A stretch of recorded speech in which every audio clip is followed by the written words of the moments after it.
Hai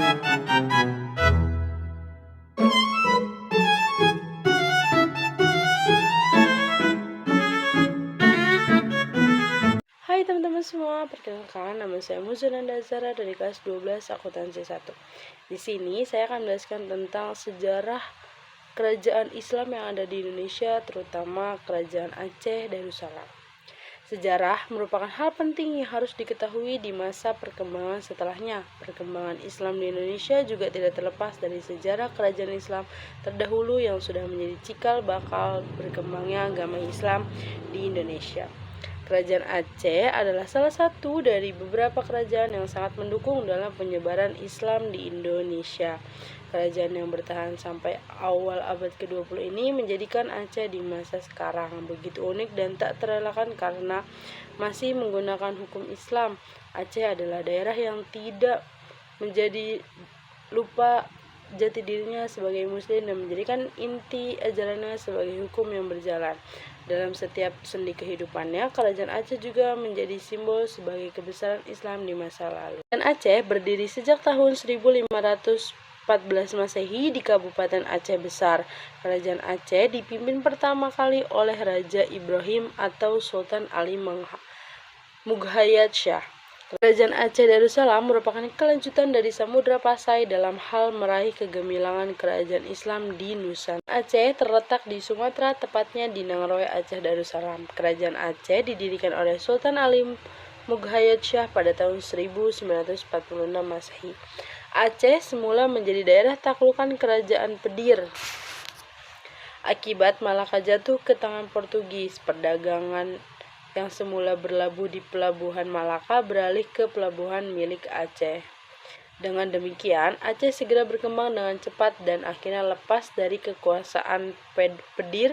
Aceh berdiri sebagai kerajaan merdeka. Sultan pertama yang memerintah dan sekaligus pendiri kerajaan Aceh adalah Sultan Ali Mughayat Shah pada tahun 1514.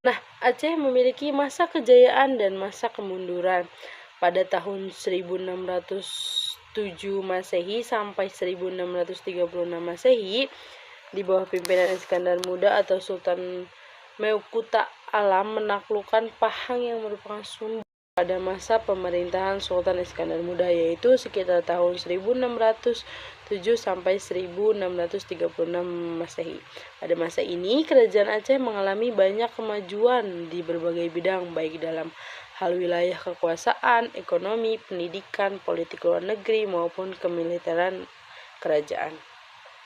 Sultan Iskandar Muda memperluas wilayah teritorialnya dan meningkatkan perdagangan rempah-rempah menjadi suatu komoditi ekspor yang berpotensial bagi kemakmuran masyarakat Aceh.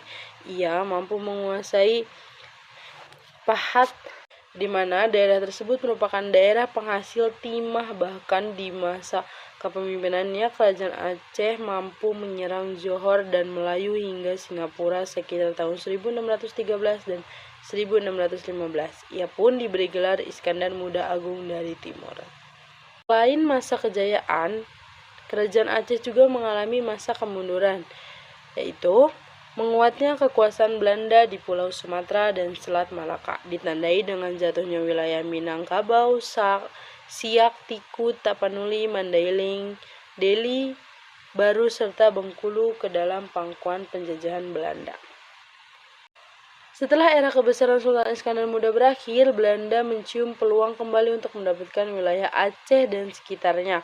Memasuki abad ke-18, Aceh mulai terlibat konflik dengan Belanda dan Inggris, lalu memasuki akhir abad ke-18, wilayah Aceh di Semenanjung Malaya yaitu Kedah dan Pulau Pinang dikuasai Inggris. Tahun 1871, Belanda mengancam Aceh dan pada 26 Maret 1873, Belanda secara resmi menyatakan perang dengan kerajaan Aceh.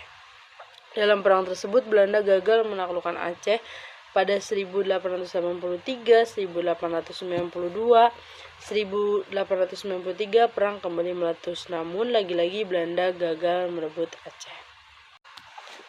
Jadi kesimpulan yang dapat kita ambil dari kerajaan Aceh Darussalam ini adalah sebagai salah satu negara dengan mayoritas muslim, tentunya kita harus tahu jati diri kita sebagai muslim dengan cara mengetahui sejarah yang membentuk masyarakat kita di masa kini. Nah, teman-teman, jadi itu kisah singkat dari Kerajaan Aceh Darussalam. Sekian penjelasan dari saya. Terima kasih.